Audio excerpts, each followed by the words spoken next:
감사하게도 행사를 다들 이렇게 좋다, 너무 좋았다 이렇게 말씀들을 해주셔서 그래도 수고한 게 헛되지 않았는가 보다라는 생각을 했습니다. 얼마나 긴장을 했던지.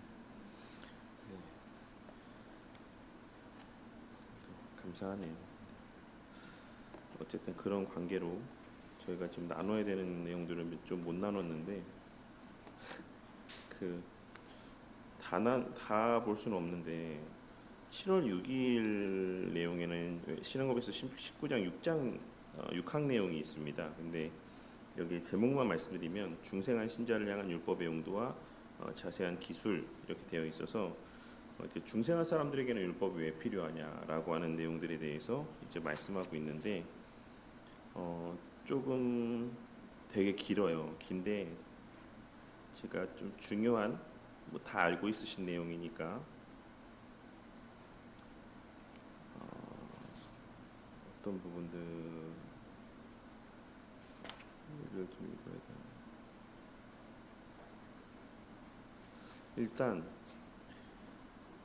더 이상 율법이 행위언약적 측면에서의 의미는 없다라고 하는 게 우리가 잘 알고 있는 내용이죠. 근데도 웨스트민스터 신앙법에서 19장 6항에서 말씀하고 있는 요구가 뭐냐면 그럼에도 이제 죄를 억제하고 금하고 선을 장려한다는 측면에서 하나님께서는 악을 행할 때 이제 징계하시고 선을 행할 때 그 선에 합당한 어떤 은혜들을 베풀어 주신다.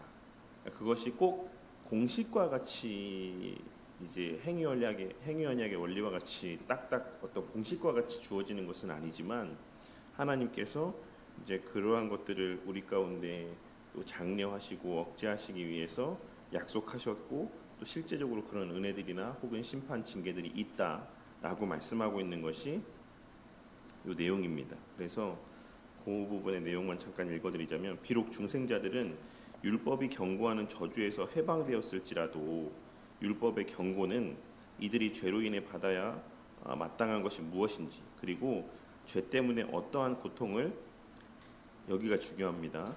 이 세상에서 받게 될 수 있을지를 보여주는데 도움을 준다. 율법의 경고는 이거 지금 중생한 자들에 대해서 드리는 말씀입니다. 율법의 경고는 중생한 자들도 이 세상에서 그들이 죄 때문에 어떤 고통을 이 세상에서 받게 될 수 있을지를 보여주는데 도움을 준다. 마찬가지로 율법의 약속은 하나님께서 순종을 인정하신다라는 것을 보여주는 의미가 있다. 그러니까 하나님께서는 우리가 순종하는 것에 대한 대가로서 주시는 것은 아니지만 내가 이것을 좋아해, 내가 기뻐해 라고 하는 것을 알게 하시기 위해서 그 순종하는 자에게 하나님의 은혜들, 여러 가지 특별한 어떤 선물과도 같은 은혜들을 주신다라고 말씀하고 있는 것입니다. 율법을 행함으로 인하여 어떠한 복을 기대할 수 있는지를 보여주신다. 비록 행위언약 아래서 마땅히 주어지는 것처럼 율법에 따라서 주어지는 것은 아닐지라도 이게 그런 말씀입니다. 딱딱 순종하면 복이고 이제 거부하면 뭐 불순종하면 저주가 있는 구약의 어떤 그런 공식대로는 아닐지라도 이러한 일들을 우리가 기대할 수 있다. 율법이 선을 격려하고 악을 제지하기 때문에 사람이 선을 행하고 악을 억제한다고 해서 그가 은혜가 아니라 율법 아래 있다는 것을 보여주는 증거는 아니다. 그래서 이러한 공식 가운데 그들이 이것을 기대하며 하나님께서 나에게 더 그래도 은혜들을 베푸실 것을 기대하며 선을 행하고 또 하나님께서 우리를 책망하시고 심판하시고 벌 주실 것을 두려워하며 이렇게 살아가는 이러한 삶이라고 하는 것이 율법 아래에 있는 여전히 구원받기 전에 어떤 행위언약의 굴레 아래에 있는 사람들처럼 살아가는 모습이라고 볼 수는 없다라고 말씀하고 있는 겁니다. 왜냐하면 그 이후에 하나님께서는 이제 뭐 예수님께서도 하나님의 백성들에게 먼저 구원하신 이후에도 여전히 하나님의 말씀대로 순종하며 살아갈 것과 그렇지 아니하였을 때 거기에 대한 어떤 책망들이 있을 것이다라는 사실을 성경이 말씀하고 있기 때문이다라고 말씀하고 있는 것입니다. 그리고 7월 7일의 내용에서는 이제 신앙고백서 19장 7항의 내용을 말씀하고 있는데, 앞서 말한 율법의 용도는 복음의 은혜와 충돌하지 않으며 오히려 감미롭게 어울린다. 곧 그리스도의 성령께서 사람의 의지를 다스려 율법에 계시된 하나님의 뜻이 행하라고 요구하는 것을 자유로이 그리고 유쾌하게 행할 수 있게 하신다. 네, 그래서 아주 감미로운 단어들이 있죠. 감미롭게 어울린다. 그리고 하나님께서 이제 우리에게 감동을 주시고 또 의지를 주셔서 자유롭게 행할 수 있게 하실 뿐만 아니라 유쾌하게 행하게 하신다라고 말씀하고 있는 겁니다. 그래서 좀 이 내용들도 잘 좀 생각해봤으면 좋겠습니다. 그저 이제 우리가 막 눌림 가운데 막 이렇게 행하는 삶을 살아가는 것은 아니다라고 하는 것. 그리고 이제 어제에 해당되는 분량이죠. 8일날. 이제 거기에는 심플합니다. 도덕법이 어디에 요약되어 있습니까라고 하면서 이제 십계명에 대한 내용을 말씀하고 있는 것이고, 이러이러한 율법의 내용이 어디 있습니까?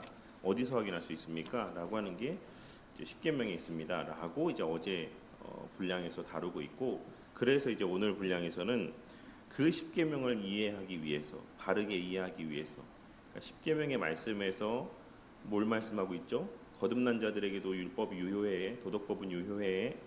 왜냐하면 하나님께서 거듭난 자들에게도 거듭난 자의 삶에 합당한, 거듭난 자의 합당한 삶을 살게 하시기 위해, 독려하시기 위해 그 과정에서의 그들의 죄, 연약함들을 억제하시고 그들의 본성대로의 선을 더욱더 증진하시기 위해서 하나님께서 실제로 공식과 같이는 아닐지라도 실제적인 선을 행했을 때 복을 주시기도 하고, 여기서의 복이라고 하는 것은 뭐 여러 의미들 다 포함하는 겁니다. 우리가 맨날 기복주의가 잘못됐다 막 이렇게 얘기하면서 가시적이고 물질적인 복은 되게 배제하려고 하는 경향들이 있는데, 그렇지 않습니다. 물질적이고 형통한 가시적인 우리가 생각하는 일반적인 의미에서의 그런 모든 것들을 포함한, 영적인 것까지 포함한 그런 은혜들을 주시기도 하고, 때로는 그러한 은혜들, 영적인 은혜들을 거두어 가시거나 혹은 실질적인 물리적이고 가시적인 어떠한 하나님 편에서의 징계들을 주시기도 하신다라고 이제 말씀하고 있어요. 그래서 그런 것들을 기억하면서 우리가 이제 그런 사람들은 즐거이 자유롭게 정말 유쾌하게 하나님의 그 행하시는 말씀을, 내가 그리스도인으로서 이렇게 하면 안 되지, 내가 이렇게 말하면 안 되지, 이렇게 행동하면 안 되지 라는 것을 생각하면서, 그리고 내가 이렇게 행할 때 하나님이 또 얼마나 기뻐하실까, 내가 지금은 좀 이렇게 하는 게 힘든데 내가 이런 상황 속에서도 하나님 말씀대로 딱 순종했을 때 우리 하나님께서 나를 보시면서 얼마나 기뻐하실까. 그리고 혹시 또 하나님께서 나한테 상 주시면 어떡하지? 뭐 어떡하진 아니지만 어쨌든 그런 마음으로 막 유쾌하게 이제 선을 행하면서 살아가게 되는 것이죠. 근데 그 기준, 그 내용들이 십계명에 기록되어 있고, 근데 그러면 그 십계명 내용들을 구체적으로 어떻게 지키면서 살아가야 되는 거야? 라고 하는 것에 대한 이제 질문에 대하여 오늘 내용들이 답변하고 있는 겁니다. 근데 너무 길어요. 네, 그래서 오늘 한번 쭉 같이 한번 읽어보도록 하겠습니다. 읽고 제가 좀 빠르게 요지들을 설명드리고 우리 또 함께 오늘 기도하면서 하루를 시작하도록 하겠습니다. 먼저 99문답 내용을 같이 한번 쭉 읽어보도록 하겠습니다. 시작. 십계명을 바로 이해하기 위해서 따라야 될 규칙은 무엇입니까? 십계명을 바로 이해하기 위하여 다음의 규칙들을 따라야 됩니다. 첫째, 율법은 완전함으로 율법의 의와 온전한 순종에 이르도록 전인적으로 율법에 완전히 따를 의무를 각 사람에게 영원히 부과합니다. 그래서 모든 의무를 철저히 완수할 것을 요구하고 모든 죄를 조금이라도 범하는 것을 금합니다. 둘째, 율법은 영적이므로 말과 행위와 태도뿐만 아니라 이해와 의지와 감정과 영혼의 다른 모든 능력에도 관련됩니다. 셋째, 율법은 하나의 동일한 것을 다양한 측면에서 여러 계명으로 요구하기도 하고 금하기도 합니다. 넷째, 율법은 의무를 명하는 곳에서 이와 반대되는 죄를 금하고 죄를 금하는 곳에서는 이와 반대되는 의무를 명합니다. 마찬가지로 약속을 덧붙인 곳에서 이와 반대되는 경고를 포함하고 경고를 덧붙인 곳에서는 이와 반대되는 약속을 포함합니다. 다섯째, 하나님께서 금하시는 것은 언제라도 행해서는 안 되며 하나님께서 명하시는 것은 항상 우리의 의무입니다. 그러나 어떤 특정한 의무는 모든 시대에 걸쳐 행해야 하는 것은 아닙니다. 여섯째, 율법은 한 가지 죄나 의무 아래 같은 종류의 죄나 의무를 모두 금하거나 명령합니다. 여기에는 이것들의 모든 원인, 수단, 기회, 모양, 그리고 이것들을 부추기거나 격려하는 것도 모두 포함됩니다. 일곱째, 우리에게 금하거나 명령된 일이라면 다른 사람들도 자기 위치의 의무에 따라서 이를 피하거나 행하도록 우리의 위치에서 힘써야만 합니다. 여덟째, 다른 사람들에게 명령된 일이라면 이들이 그것을 행하도록 우리의 위치와 소명에 따라 도와야만 하며, 다른 사람들에게 금지된 일이라면 동참하지 않도록 조심해야만 합니다. 라고 말씀하고 있죠. 그래서 이 내용들의 근거 요절들을 같이 한번 읽어보도록 하겠습니다. 이것도 진짜 많지만 같이 쭉 읽어보겠습니다. 시작. 옛사람에게 말한 바 살인하지 말라. 누구든지 살인하면 심판을 받게 되리라 하였다는 것을 너희가 들었으나 나는 너희에게 이르노니 형제에게 노하는 자마다 심판을 받게 되고 형제를 대하여 라가라 하는 자는 공회에 잡혀가게 되고 미련한 놈이라 하는 자는 지옥불에 들어가게 되리라. 너는 마음을 다하고 뜻을 다하고 힘을 다하여 내 하나님 여호와를 사랑하라. 너희가 이르기를 월삭이 언제 지나서 우리가 곡식을 팔며 안식일이 언제 지나서 우리가 밀을 내게 할고 에바를 작게 하고 세게를 크게 하여 거짓 저울로 속이며 만일 안식일에 내 발을 금하여 내 성일에 오락을 행하지 아니하고 안식일을 일컬어 즐거운 날이라 여호와의 성일을 존귀한 날이라 하여 이를 존귀하게 여기고 내 길로 행하지 아니하며 내 오락을 구하지 아니하며 사사로운 말을 하지 아니하면 도둑질하는 자는 다시 도둑질하지 말고 돌이켜 가난한 자에게 구제할 수 있도록 자기 손으로 수고하여 선한 일을 하라. 아비를 조롱하며 어미 순종하기를 싫어하는 자의 눈은 골짜기의 까마귀에게 쪼이고 독수리 새끼에게 먹히리라. 여호와여, 주의 장막에 머무를 자 누구오며 주의 성산에 사는 자 누구오니이까? 너희가 하나님을 위하여 불의를 말하려느냐? 그를 위하여 속임을 말하려느냐? 너희가 하나님의 낯을 따르려느냐? 그를 위하여 변론하려느냐? 오늘 내가 너희에게 선포하는 이 율법과 같이 그 규례와 법도가 공의로운 큰 나라가 어디 있느냐? 오직 너는 스스로 삼가며 내 마음을 힘써 지키라. 그리하여 내가 눈으로 본 그 일을 잊어버리지 말라. 내가 생존하는 날 동안에 그 일들이 내 마음에서 떠나지 않도록 조심하라. 너는 그 일들을 내 아들들과 내 손자들에게 알게 하라. 나는 자비를 원하고 제사를 원하지 아니하노라 하신 뜻을 너희가 알았더라면 무죄한 자를 정죄하지 아니하였으리라. 서로 돌아보아 사랑과 선행을 격려하며 모이기를 패하는 어떤 사람들의 습관과 같이 하지 말고 오직 권하여 그날이 가까움을 볼수록 더욱 그리하자. 만일 여호와를 섬기는 것이 너희에게 좋지 않게 보이거든 너희 조상들이 강 저쪽에서 섬기던 신들이든지 또는 너희가 거주하는 땅에 있는 아모리 족속의 신들이든지 너희가 섬길 자를 오늘 택하라. 오직 나와 내 집은 여호와를 섬기겠노라 하니 우리가 너희 믿음을 주관하려는 것이 아니요 오직 너희 기쁨을 돕는 자가 되려 함이니 이는 너희가 믿음에 섰음이라. 너희는 열매 없는 어둠의 일에 참여하지 말고 도리어 책망하라. 아멘. 그래서 이 내용들을 쭉 설명하겠지만 간략하게 이제 그 내용들 앞에 이제 첫째부터 쭉 한번 내용들을 간략하게만 제가 먼저 언급드리고 교리 해설 내용을 좀 보도록 하겠습니다. 첫째는 율법의 대원칙에 대해서 말씀하고 있는 것이죠. 그래서 전인적으로 각 사람이 지켜야 되는 내용이다. 율법은. 근데 그 율법을 어떻게 지켜야 되냐? 완전히 따라야지만 된다. 완전히 지켜야지만 된다. 라고 말씀하고 있는 것이고 영원히 지켜야 된다라는 율법의 대원칙을 다시 한번 말씀하고 있는 겁니다. 그리고 두 번째는 율법은 영적이다. 그러니까 이해하고 거기에 동의하고 신뢰하고 그리고 전인적으로 그 마음에서부터 동하는 마음으로까지 율법을 지키는 것이 요구되어진다. 첫 번째, 두 번째 말씀을 이야기하고 있는 바는 뭘까요? 그래서 요지가 이렇게 지켜야 되는데 이렇게 지킬 수 있는 사람이 있다 없다? 없습니다. 네. 그렇기 때문에 이 십계명의 바른 이해를 위해서 이 첫 번째, 두 번째를 언급하고 있는 이유는 뭐냐면 결국에 율법은 율법을 행함으로 말미암아 의인들을 양성해내기 위함은 아니다라는 것이죠. 그러니까 여기서의 뭐 의인을 양성해내기 위함이 아니다라는 이 표현은 뭐 오해가 될 수 있는 표현이긴 하지만 스스로가 의로운 자라고 착각하지 않게 하시기 위한 의도에서의 어떤 규칙들이라고 생각하시면 될 것 같습니다. 많은 사람들이 어떤 율법의 내용들을 되게 표면적으로만 이해하고 되게 제한적으로만 이해해서 그냥 뭐 예를 들어서 나중에도 설명드리겠지만 도둑질하지 말라라고 했을 때 근데 도둑질은 사실 한 사람들이 너무 많아가지고 이거 어떻게 적용해야 될지 모르겠지만 뭐 예를 실제로 내가 뭐 물건을 훔친 적은 없다라고 생각한다라고 하면 이제 뭐 나는 이 율법을 어긴 적이 없어라고 생각하지만 사실 이 의미들이 갖고 있는 것 이제 뒤에서 얘기하지만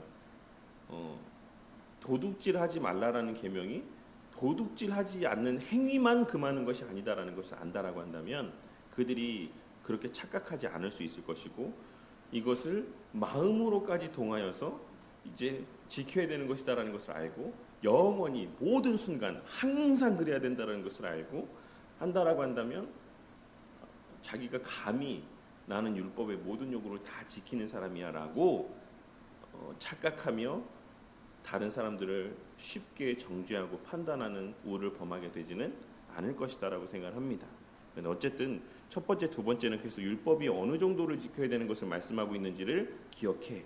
이것은 각 사람이 완전하게 영원토록 지키라고 말씀하고 있는 것이자 또한 동시에 마음으로까지 지킬 것을 말씀하고 있는 거야 라고 일단 전제하고 그 다음 내용을 이야기하고 있는 겁니다.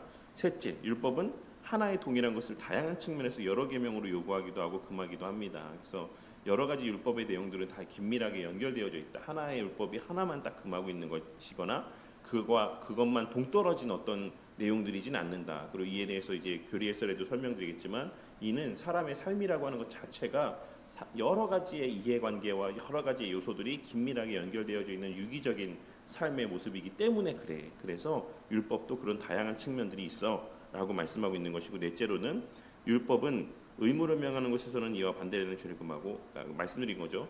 만약에 뭐 하지 마. 이 말은 하지 말라는 것만 말씀하고 있는 것이 아니라 그래서 하지만 않으면 되지라고 생각하면 끝이 아니라 그 반대되는 것에 대한 의무를 부과한다라고 말씀하고 있는 것입니다. 그래서 하지 말라는 것에는 하라는 요구가 전제되어 있는 것이고 그 이면에 함께 담겨 있는 것이고 또 제가 지금 하라는 것을 말했습니까?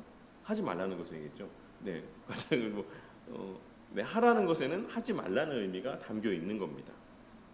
그리고 마찬가지로 약속이 있다는 것은 그럼 난 그 정도 이 정도 복은 내가 포기할게라고 끝나는 것이 아니라 그것을 안 한다고 그 복을 안 받는 것으로 끝나는 게 아니라 하지 않았을 때 저주도 그 반대편에는 있는 거야. 그러니까는 그래 뭐 이거 내가 복을 포기하는 것 정도가 아니라 저주를 택하는 것이 되는 것이다. 그래서 네, 이거 아니면 저거다. 중간이라고 하는 건 없다. 하나님 말씀을 지키는 것에 있어서. 그래서 경고를 덧붙인 것도 마찬가지야. 하나님께서 너 이렇게 하면은 너 이렇게 내가 가만 안 둬라고 하시는 것에 그런 말씀들 그 뒤에는 근데 그렇게 하지 않으면 내가 복을 줄 거야 라고 하는 의미도 함께 담겨져 있다. 이런 의미를 말씀하고 있는 것이고 다섯째, 하나님께서 금하시는 것은 언제라도 행해서는 안 된다. 그러니까 상황, 뭐 형편 이런 것을 핑계댈 수 없다. 하나님은 그 어떤 할 수 없는 상황 속에서도 할 것을 요구하고 있으신다. 하나님께서 명하시는 것은 항상 우리의 의무다. 그러나 어떤 특정한 의무는 모든 시대에 걸쳐 행해야 되는 것은 아니다라고 했을 때 여기서 이제 안식일 규례를 말씀하고 있는 것이기도 해요. 그래서 안식일이 토요일이었지만 신약 시대에는 그러니까 안식일을 지키라라고 말씀하는 십계명의 도덕법의 규례가 있지 않습니까? 이거는 사실 오늘날에도 학자들마다 여러 견해들이 있긴 하지만 사실 웨스트민스터 신앙고백서에서는 뭐라고 말씀하고 있죠? 주일을 우리는 이제 신약 시대 안식일로 여기고 주님 오실 때까지는 주일을 안식일로 지킨다라고 말씀하고 있죠. 그러니까 이런 맥락에서 항상 어떤 모든 시대 가운데 걸쳐서 똑같이 행해야 되는 것은 아니야라고 말씀하고 있는 것. 아주 특별한 경우에. 하지만 그 외에는 항상 지켜야 된다. 뭐 이래서 저래서 뭐 예를 들어서 이 일로 인해서 또 누군가가 또 뭐 피해를 보게 된다거나 뭐 이런 일들로 인해서 여러 가지 이 말 저 말 이 핑계 저 핑계 되면서 하나님의 말씀하신 것을 지키지 않아도 되는 경우는 존재하지 않는다. 그거는 다 하나님께 속한 일이죠. 하나님께서는 무조건 니는 그런 거 신경 쓰지 말고 너는 내가 말한 것만 해. 나머지 일들은 내가 알아서 한다. 라고 하는 어떤 그런 의미도 담겨 있습니다. 여섯째, 율법은 한 가지의 죄나 의무 아래 같은 종류의 죄나 의무를 모두 금하거나 명령한다. 여기에는 이것들의 모든 원인, 수단, 기회, 모양 이것들을 부추기거나 격려하는 것도 포함된다. 그래서 이것도 뒤에서 또 말씀드리겠지만 제가 이제 간음하지 말라라고 하는 계명의 말씀에 대해서 설명을 드릴 때 이제 종종 이제 청년들한테는 이제 그런 얘기를 많이 합니다. 예를 들자면 뭐 이제 특히 오늘날에 많이 이제 회자되고 논의되어지는 또 내용들 가운데 하나가 뭐냐면 여성들이 자유롭게 자신의 어떤 뭐 옷을 입고 여름철에 뭐 노출을 하고 하는 것에 대해서 그 우리가 자유고 쳐다보는 니네가 잘못됐지라고 하는 이런 원리들을 이제 많이 이야기하죠. 그런데 이제 십계명에서는 뭐라고 말씀하고 있냐면 부추기는 것, 그에게 그러한 생각들을 품게 하는 그 모든 원인들을 제공하는 것도 그 죄를 행하는 것과 똑같다라고 말씀하고 있는 것입니다. 그래서 이 간음하지 말라라는 죄에서는 상당 부분 사실 남자들이 넘어지는 경우들이 많기 때문에 주로 저는 이제 남자들에게 포커스를 맞춰서 이야기를 하기도 하지만 여성분들은 항상 이런 부분들에 있어서 나는 피해자야. 나는 뭐 이렇게 수동적인 입장이지 내가 능동적으로 이 죄를 범하는 입장에 있진 않아. 라고 하는 경우들을 많이 보게 됩니다. 그런 생각들을 갖고 있는 것을. 근데 율법의 요구와 그 의미들을 온전히 안다라고 하면 그러한 옷을 입고 다니는 것조차도 이 계명의 말씀에서 금하고 있는 내용들이다. 수단, 원인, 기회, 모양 이것들을 부추기거나 격려하는 건 아니죠.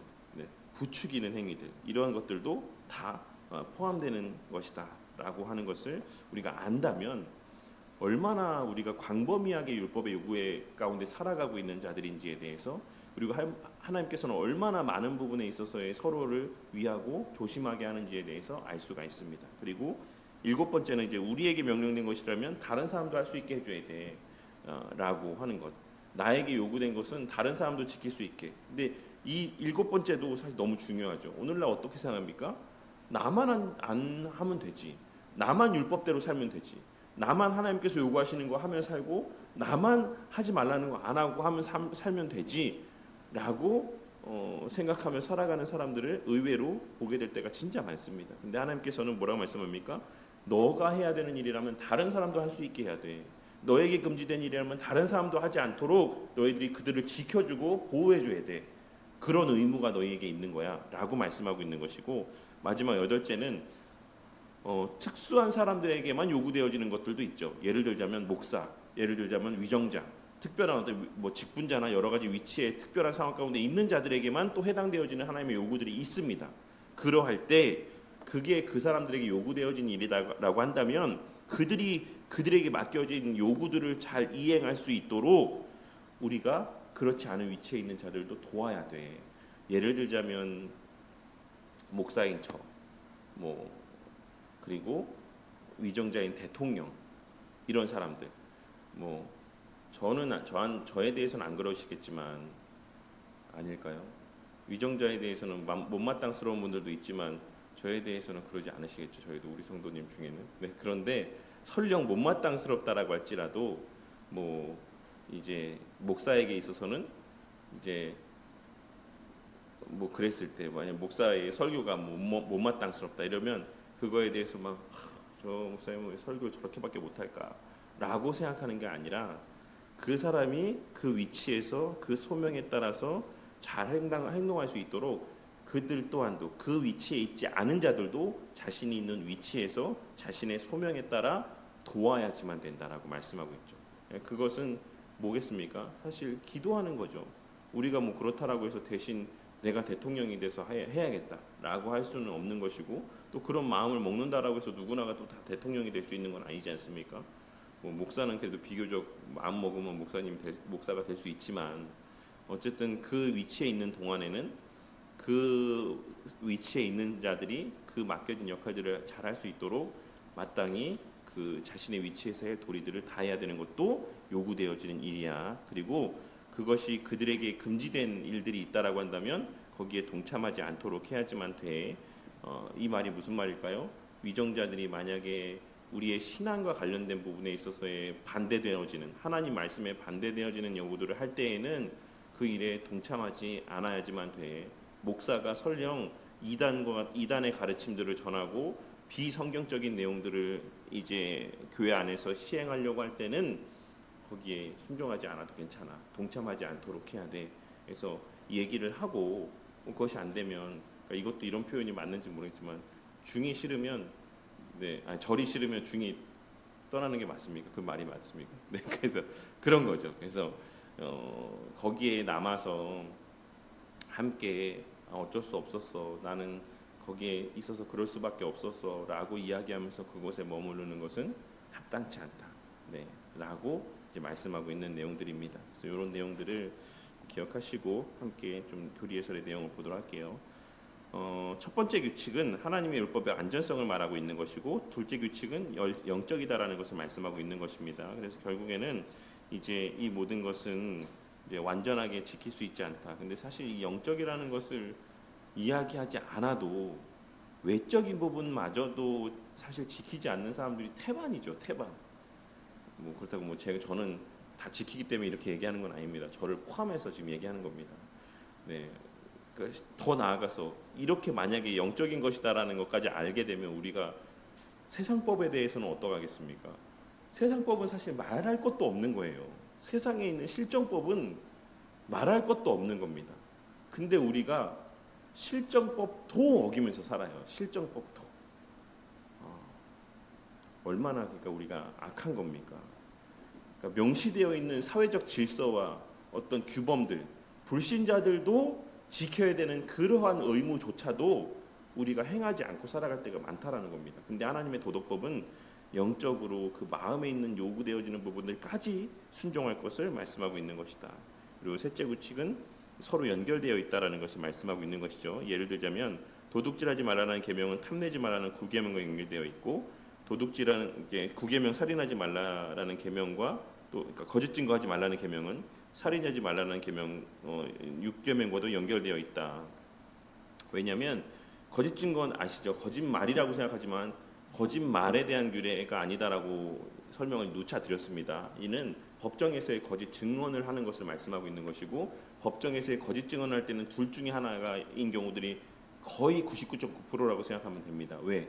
뭐냐면 하나는 그 사람이 해를 받기 위해서 거짓 증언을 하거나 아니면 그를 통해서 자신이 어떤 물질적인 유익을 얻기 위해서 거짓 증언을 해요. 둘 중에 하나예요. 뭐 그 외일 수도 있겠지만. 그래서 어쨌든 간에 이 거짓 증언에는 필연적으로 도둑질하지 말라는 계명이거나 아니면 살인하지 말라는 계명을 함께 어기게 될 수밖에 없습니다. 무슨 말인지 아시겠죠? 왜 거짓 증언을 할까라고 했을 때 그 동기가 다른 계명과 또 연결되어질 수밖에 없다라는 것입니다. 뭐 어쨌든 그런 식으로 계명들은 다 긴밀하게 연결되어 있다. 하나의 계명만 어기는 일이 발생하진 않는다라고 말씀하고 있는 것이고, 넷째 규칙은 모든 명령이 그에 반대되는 것. 이건 설명을 드렸기 때문에 뭐 그렇게 아시면 됩니다. 그래서 모든 계명은 양방향성을 갖고 있다라는 것이 넷째 규칙이다. 다섯째 규칙 바로 위에 있는 줄 내용을 보시면 됩니다. 그리고 이제 다섯째 규칙은 언제나 행해야 될 구속력이 있다라는 것입니다. 금하신 것은 어떤 경우에도 정당화하거나 허용되는 일이 있어서는 안 된다라는 것을 말씀하고 있는 것이죠. 그러나 이 가운데는 모든 시대에 계속해서 유효한 것은 아니다. 다음 페이지에 80페이지 위에서 두 번째 줄, 예를 들어 안식일을 거룩히 지키라는 명령은 항상 지켜야 된다. 근데 특정한 날을 지정하는 안식일의 계명은 신약 시대 이후로 그날을 지키는 방식으로 지켜지지 않는다. 그러니까 구약 시대의 안식일을 지키는 방식으로 지켜지는 것도 아니고, 또 구약 시대의 그 날을 오늘날 이 시대에도 여전히 안식일로 여겨야 되는 것은 아니야라고 말씀하고 있는 것이죠. 그리고 이제 구체적인 실황에 있어서 이제 뭐 여러 가지 상황에 따라서 부모의 뜻이 하나님의 말씀에 합당하지 않을 때, 그러할 때에는 이제 순종을 해서는 안 된다. 항상 순종해야 되는 건 아니야. 주 안에서 순종해야 되는 거야. 이제 그런 의미들이 이제 다섯째 계명 가운데도 포함되어 있습니다. 여섯 번째 계명에는 그와 관련된 일, 원인, 기획, 모양, 붙이거나 조작하는 일들도 금하여진다. 라고 말씀하고 있는 것입니다. 그래서 그 밑에 보시면 거짓을 말하기 쉬운 자리나 기회를 피해야지만 된다. 그리고 과장되거나 사실을 정확하게 말하지 않고 모호하게 이야기하는 습관을 피해야 된다. 전에도 얘기했지만 이 내용들 가운데서 그리스도인은 예면 예, 아니면 아니요 라고 하는 분명한 것을 이야기해야 된다. 한번 보자 뭐 이렇게 이런 식으로 얘기하면 안 됩니다. 네. 제가 너무 잘하는 말이긴 하거든요. 그래서 그렇게 하면 안 된다. 책임 회피의 경향을 경계할 것을 포함한다 해서 그런 것 같아요. 제가 뭐 내가 분명히 한다는 거 아니잖아 라고 이렇게 얘기하려고 그렇게 하는 것 같습니다. 근데 어쨌든 네, 정직하게 진실하게 사실의 바탕에서 말하는 습관을 촉진해야 된다라는 것도 포함된다. 그리고 일곱 번째, 여덟 번째 규칙은 각각 개인만이 아니라 공동체 모두 행할 수 있도록 서로 도와야 돼. 그래서 일곱 번째 규칙은 개인에게 요구된 것을 다른 개인도 행할 수 있도록 해야 되고, 여덟 번째 규칙은 공동체 안에서의 특별한 사람들에게 요구되어진 것은 그 특별한 사람이 그 일을 감당할 수 있도록 그냥 그 목사에게 요구된 거니까 목사만 하면 되지라는 것이 아니라 그 목사가 공동체 안에서의 목사이기 때문에 그 공동체 안의 구성원들 모두가 목사가 목사의 위치에서 그 일을 잘할 수 있도록, 장로는 장로의 위치에서 그 일을 잘할 수 있도록, 집사는 집사의 위치에서, 교사는 교사의 위치에서, 뭐 하물며 뭐 아니면 식당 봉사 하시는 분들은 식당 봉사하는 자리에서 잘할 수 있도록 우리가 도와야 될 의무가 있다. 왜냐하면 모든 책임은 사실 연대인 거예요. 교회 안에서 목사가 잘못됐을 때 목사만 책임이 있을 수 없습니다. 마찬가지로 성도가 잘못했을 때 그 성도의 책임도 목사는 자유로울 수가 없죠. 왜냐하면 모두가 유기체로 관련되어 있기 때문에 손이 범한 죄가 다른 몸과 관련이 없는 게 아닌 것처럼, 그런 맥락에서 우리는 교회 안에서의 모든 지체들이 각자의 위치에서 어떤 일들, 특별하게 그에게 맡겨진 일들을 감당함에 있어서 그들이 그 일을 잘 감당할 수 있도록 서로가 도와야 될 의무가 있고, 내게 어떤 주어진 의무도 다른 사람도 똑같이 잘 이행할 수 있도록 그렇게 도와야 되는 의무가 있다라고 말씀하고 있는 겁니다. 이제 마지막 10계명 해석을 위한 이런 규칙들은 계명의 의미와 깊이와 넓이를 살펴서 계명을 임의로 축소하여 지키지 않도록 하며 성화의 올바른 방향으로 이끌어주는 데 도움이 됩니다. 따라서 각 계명을 해석하고 적용할 때 이상의 8개의 규칙을 염두에 두고 읽고 자신을 살펴 적용하는 것이 요구됩니다. 라고 말씀하고 있죠. 그래서 성화의 올바른 방향으로 이끌어주는 데 도움이 된다라고 하는데, 만약에 이것을 축소해서 이해하게 되면 어떻게 돼요? 나는 마치 이미 다 지켜서 영화에 다다른 사람인 것처럼, 회개할 것이 없는 사람인 것처럼 그렇게 자신을 의인으로 여기며 살아가게 되는 거예요. 근데 이 깊이와 넓이를 다 알게 되면 나도 여전히 율법을 다 지키지 못하는 성화의 과정 가운데 있는 자구나 라는 것을 기억하게 되고, 그 개인적으로 그 자신 또한 하나님 앞에서 회개하며 겸손한 삶을 살아가게 될 뿐만 아니라 다른 이들을 바라봄에 있어서도 자비하고 또 긍휼하며 또 그들의 형편들을 또 이해할 수 있는 마음들을 갖게 되는 것이죠. 그래서 우리가 이 율법의 본 의미, 해석의 원리들을 기억하고 살아가는 것은 너무 중요한 것입니다. 1번, 10계명을 해석할 때 왜 대요리 문답에서 제시하는 8가지 규칙들이 필요하다고 생각합니까? 라고 했을 때 그 바로 위에 있는 단락의 내용들을 이해하시면 됩니다. 협소하게 해석하지 않도록, 자의적으로 해석하지 않도록, 그래서 스스로 지키고 있다라고 착각하며 살아가지 않도록, 율법의 그 본래의 용도, 규범적인 어떤 그 성도의 삶에서의 유일한 규범으로서의 또 성화의 어떤 내용으로서의 그 율법의 내용들이 계속해서 효력 있게 우리 가운데 적용되어지기 위해서는 우리가 이 8가지 내용들을 잘 알아야지만 돼라고 할 수가 있는 것입니다. 8가지 규칙들을 살펴보고 이 가운데 하나를 정해서 이 규칙을 한번 설명해 보시기 바랍니다 라고 했을 때, 예를 들자면 아까도 이제 뭐 예를 든 내용이니까 뭐 도둑질하지 말라라고 한다면 그 자신도 도둑질하지 말아야 되지만, 또한 이 반대되는 것은 무엇입니까? 자신의 삶에서의 이제 다른 것을 탐내는 마음들도 갖지 말아야지만 되는 것이고, 이 말은 또 자기 자신의 주어진 것에 만족해야 된다라는 의무도 거기에는 포함된다라는 것이고, 다른 사람들도 도둑질하지 않도록 그 사람들이 그 삶에서 만족하며 살아갈 수 있도록 해줘야 되는 것이고, 또 그 사람이 그 탐내는 마음을 갖지 않도록, 또 그 어떤 행위들을 범하지 않도록 그 사람이 누려야 되는 물질적인 권리들을 또 잘 누릴 수 있도록 또 우리가 애써줘야 되는 것이고, 또 뭐 이것도 되게 조심스러운 모습이긴 한데, 우리가 뭐 세금 계산서를 발행하지 않고 뭐 그러면 내가 좀 깎아줄게 뭐 이런 것들의 요구에 대해서도 우리가 하지 않도록 해야 돼요. 왜냐하면 그 사람이 그렇게 해서 탈세를 하게 되고 범죄할 수 있게 되는 것을 도와주는 겁니다. 그래서 이제 예전에 이제 제 모교회에서 달란트 잔치, 청욱 잔치 이런 걸 하는데, 거기서는 보통 이제 물품만 사도 한 2천만 원 정도 어치식 사고 막 이러거든요. 그러니까는 크죠. 사실 그 200만 원이잖아요. 10% 정도 막 이제 거기서 현찰로 했을 때 현금으로 입금해 주시면 뭐 어떻게 하겠습니까? 뭐 얼마만큼 더 할 수 있게 해주겠습니다. 이게 액수가 크단 말이에요. 근데 제가 교육전사 1학년 때인가 그랬을 때까지는 그렇게 해왔었어요. 근데 어느 날 저희 모두가 이제 그런 거에 대한 공감대가 생긴 거죠. 근데 이렇게 하는 게 맞냐? 교회가 좀 더 하겠다고.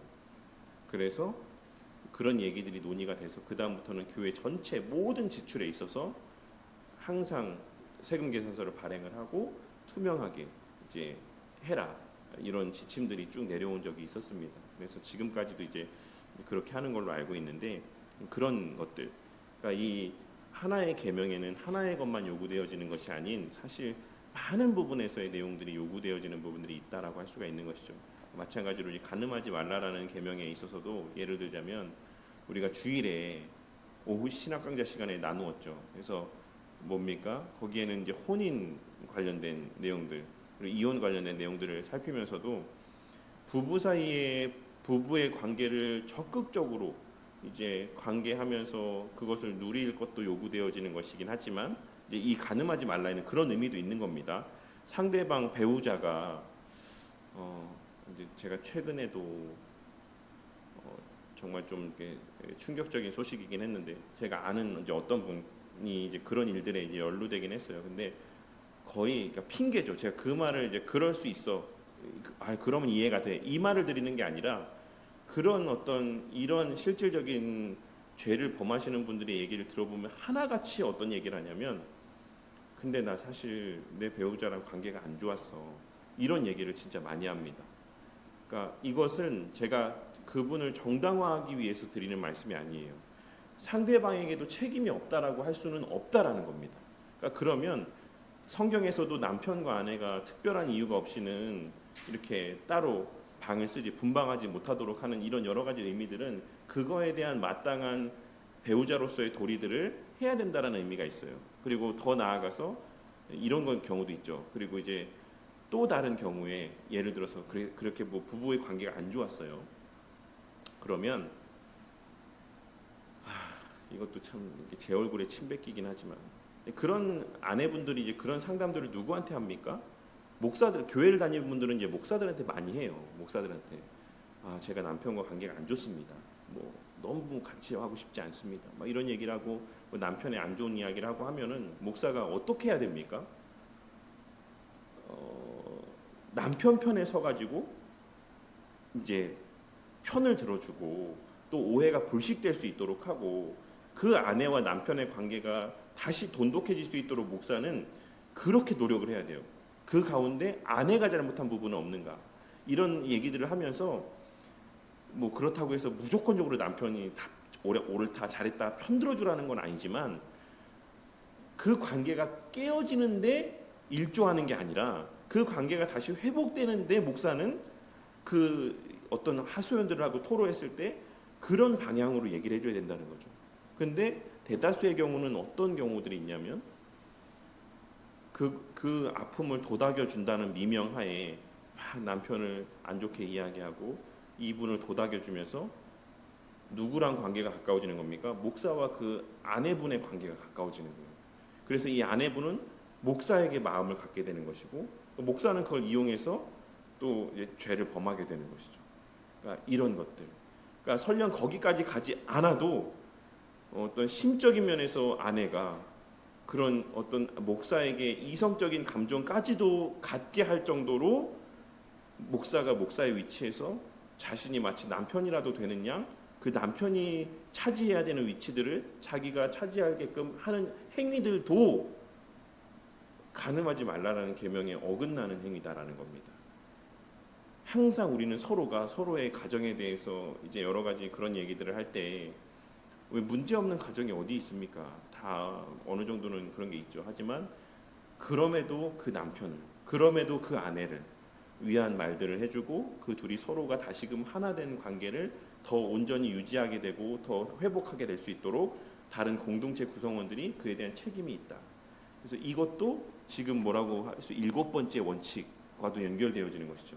그러니까 너무 많아요. 간음하지 말라라고 했을 때 내가 실제적으로 행위를 하지 않는 것도, 그리고 내 주어진 배우자에게 만족하는 것도, 그리고 누군가가 그 간음하는 죄를 범하지 않도록 내가 내 처신을 조심하는 것도, 그리고 다른 사람이 그 관계를 유지할 수 있도록 증진하는 말들을 해주는 것도, 그리고 이 모든 것들이 사실 이 하나의 계명에는 이 많은 원칙들이 다 적용되는 겁니다. 그러니까 나는 실제로 내가 하지 않았어 라고만 한다라고 해서, 나는 그냥 누군가가 내 배우자에 대해서 안 좋은 소리 할 때 아유 진짜 너도 힘들다 왜 그러냐 라고 이렇게 이야기하는 맞장구 치는 것도 어떤 맥락에서는 형제에 대해서 살인하지 말라는 계명을 어기는 것이기도 하지만 동시에 또 간음하지 말라는 계명을 또 되게 부차적으로도 어기는 모습도 되고, 그러니까 이 지금 내용이 무슨 말인지 아시겠죠? 이 모든 계명은 유기적으로 다 연결되어져 있고 하나님께서는 이 모든 것을 그런 맥락에서 총체적인 면에서 다 지켜야 돼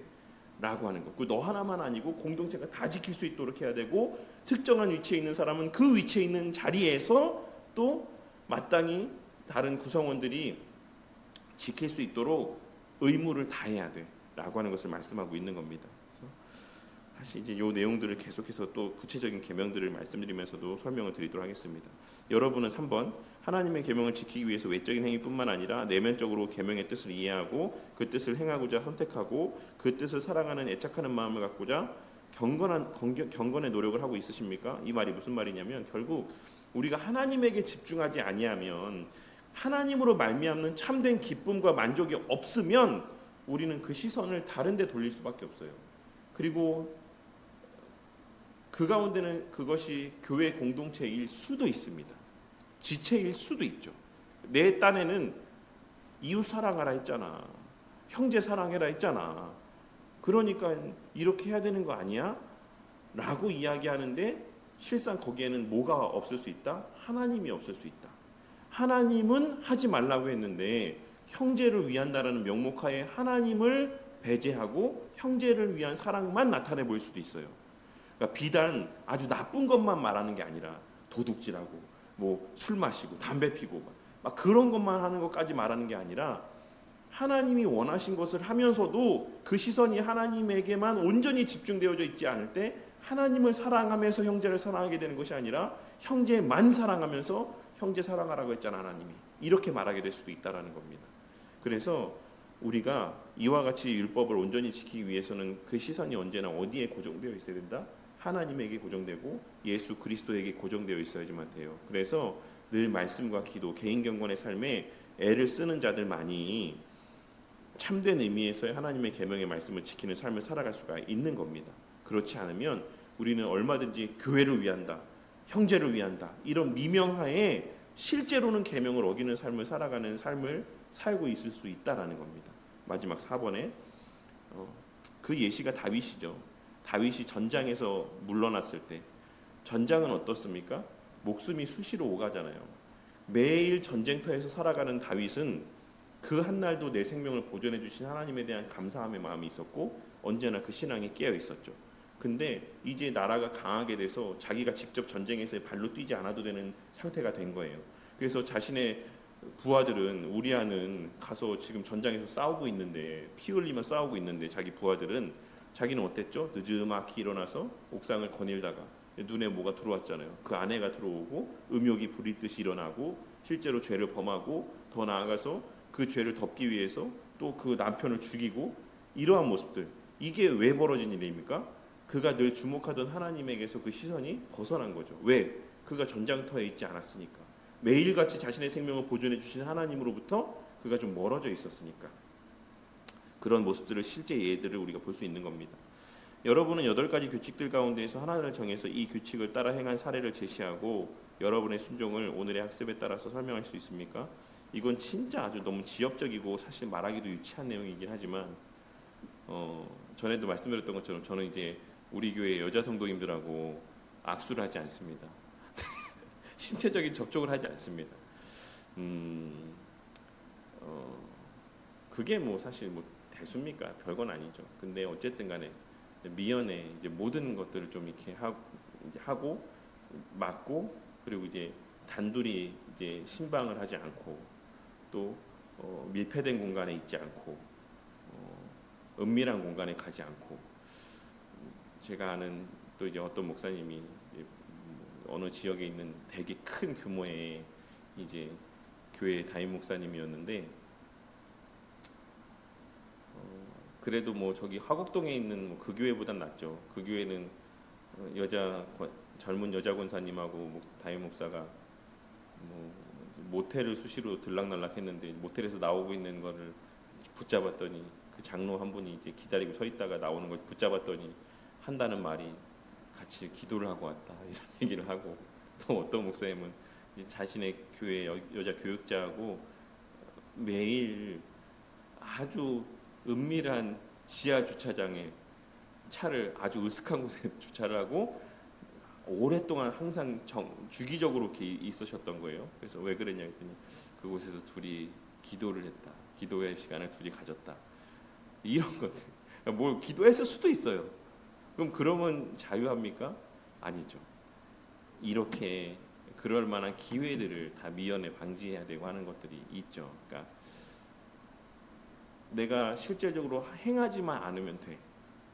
라고 하는 것은 계명의 말씀을 온전히 지키는 것이다라고 할 수가 없습니다. 그래서 사실 저는 그래서 이제 아내한테도 이제 직장을 이제 그만 이제 두었으면 좋겠다라고 하는 것 중에 하나는 내가 성도님들 신방을 왜냐면 아무래도 남자분들보다는 여자분들이 훨씬 많고 정말 수시로 이렇게 자주자주 이렇게 하기가 사실 쉽지 않다. 물론 뭐 그래도 굳이 하려면야 뭐 오픈된 공간에서 할 수 있겠죠. 뭐 사람들이 있는 커피숍에서도 할 수 있고 근데 그런 것들도 사실 한계가 있고 어떤 이야기들을 나눔에 있어서도 제약이 있을 수 있고 그래서 이제 아내 보고 이제 좀 그만두고 교회 일에도 전념하고 신방도 같이 좀 다니고 했으면 좋겠다라는 이야기들을 했는데 그런 것들 네, 뭐 나름으로는 그 재정 내용들을 항상 성도님들과 공유하는 것들 이거 좀 근데 이건 좀 당연한 것 같은데 최근에 제가 통합교단에 도림교회라는 교회가 있는데 되게 큰 교회인가 봐요. 거기서 그 장로라는 분이 무슨 차관도 했다고 그랬나? 막 그래요. 그러니까 되게 연륜이 사회적으로 뭔가 경험이 많으신 분이죠. 근데 이제 뭐 교회가 건축을 하거나 이런 과정에서 되게 좀 불투명한 부분이 있어서 재정을 공개해달라 성도들에게 이렇게 했는데 그걸 한 4-5번 노회에다가 시찰회에다가 계속 이렇게 얘기를 했나 봐요. 근데 엊그저께가 사실 전 뉴스엔조이를 안 좋아하긴 하지만 뉴스엔조이에서 뉴스에 뭐라고 나왔냐면 그 장로님이 성도님인지 집사님인지 장로님인지 출교당했다고 재정 공개해달라고 얘기했다가 출교당했다라고 하는 뉴스를 봤습니다. 사실 이건 좀 아니지 않나 저는 싶어요. 투명하면 공개하면 되잖아요. 어디다 얼마 썼고 어떤 업체를 어떻게 입찰 받아서 얼마에 거래를 해서 얼마를 주고 얼마 추가금이 들어갔고 이런 것들을 다 투명하게 공개하지 못할 이유가 있습니까? 저는 사실 좀 이런 것들은 좀 진짜 이해가 안 되는 것 같아요. 그 말은 일단 캥기는 게 있다는 얘기겠죠. 뭐 온갖 핑계거리들을 갖다 붙일지 모르겠지만 어쨌든 간에 뭐 있다는 겁니다. 그러니까 이런 것들도 사실 오늘날 교회에 좀 안타까운 모습들이긴 한데 그러지 말아야 된다. 우리는 미연에 우리가 그런 유혹에 넘어지지 않도록 모든 어떤 이런 예비적인 장치들도 다 우리가 마련하고 또 그런 노력들을 기울여야지만 된다. 가장 중요한 거는 말씀과 기도에 더욱 전무하는 삶을 살아가는 것이 필요한 것이죠. 네, 오늘은 내용이 길어갖고 이렇게 너무 길었네요. 네, 그렇습니다. 온 내용들을 기억하면서 우리 교회가 저도 마찬가지고 혹여라도 부지불식간에 이 계명의 말씀들 가운데 어기며 살아가는 것들이 있겠죠. 지금도 여전히. 근데 우리가 점점 더 우리가 깨어 있고 또 민감하게 반응하며 그래 내가 미처 이 생각도 못했네. 내가 앞으로는 또 이런 부분도 조심해서 나뿐만 아니라 우리 성도님들도 그런 또 유혹을 받거나 또 넘어지지 않도록 조심해야겠다라는 생각들을 저뿐만 아니라 우리 성도님들 다 갖게 돼서 교회가 정말 우리 교회에 속해서 살아가는 것이 서로가 서로를 그런 넘어짐으로부터 지켜주고 서로의 버팀목이 되어주고 보호막이 되어주는 그런 우리 교회 공동체가 되기를 위해서 그리고 각자가 되기를 위해서 이 시간 함께 기도하도록 하겠습니다.